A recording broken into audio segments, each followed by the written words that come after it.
यवतमाळ जिल्ह्याला आज red alert आहे। शाळा महाविद्यालयांना सुट्टी जाहीर करण्यात आलेली आहे। प्रशासनाच्या सूचनांचं पालन करण्याचं आवाहन करण्यात आलंय। जिल्ह्यात गेल्या काही दिवसांपासून मुसळधार पाऊस सुरू आहे। अनेक ठिकाणी पूल पाण्याखाली गेलेत, तर काही रस्त्यांवरील वाहतूकही विस्कळीत झालेली आहे।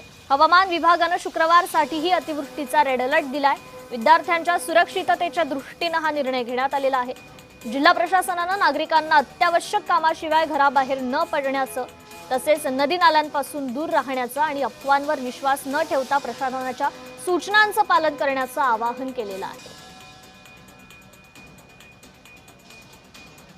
अधिक अपडेट घेऊयात आपले प्रतिनिधी संदेश कान्हू यांच्याकडून। संदेश, खरं तर काय परिस्थिती सध्या पावसाची पाहायला मिळते? शाळा महाविद्यालयांना तर सुट्टी जाहीर केलेलीच आहे, मात्र किती दिवसांपासून ही परिस्थिती त्या ठिकाणी कायम आहे?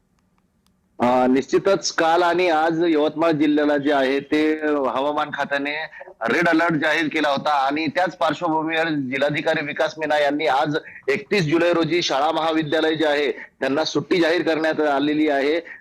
जे वेळापत्रकानुसार परीक्षा घेण्यात येणार होत्या त्या परीक्षा केंद्रांची सुरळीत परीक्षा घेण्यात येणार आहे, मात्र जे आहे ते चोख खबरदारी म्हणून विद्यार्थ्यांच्या सुरक्षिततेच्या दृष्टिकोनातून विकास मीना यांनी शाळा महाविद्यालयांना सुट्टी जाहीर केलेली आहे।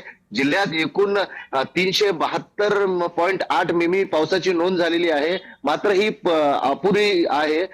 जिल्ह्यात मोठ्या प्रमाणात जे आहे ते पाऊस बरसायला हवा होता, मात्र तशी अजूनही प्रतीक्षा शेतकऱ्यांना लागलेली आहे। या पावसामुळे खरीप पिकातील जे पिकं आहेत त्यांना मोठी नवसंजीवनी मिळालेली आहे आणि निश्चितच जर आपण बघितलं तर बाभुळगाव तालुक्यातील आडार नदीला महापूर आलेला आहे। त्यामुळे कोळी व परिसरातील कोळी खुर्द जे आहे तेथील नदीकाठच्या गावातील पिके जी आहे ती वाहून गेलेली आहे, त्यामुळे शेतकऱ्यांचं मोठं नुकसान झालेलं आहे। कृपा संदेश, यवतमाळ जिल्ह्यातील धरणांची नेमकी काय परिस्थिती आहे?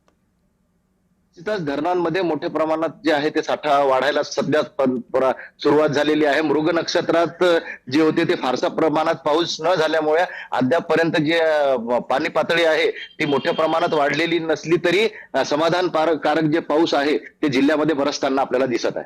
अगदी संदेश, धन्यवाद आपण दिलेल्या या अपडेट संदर्भात।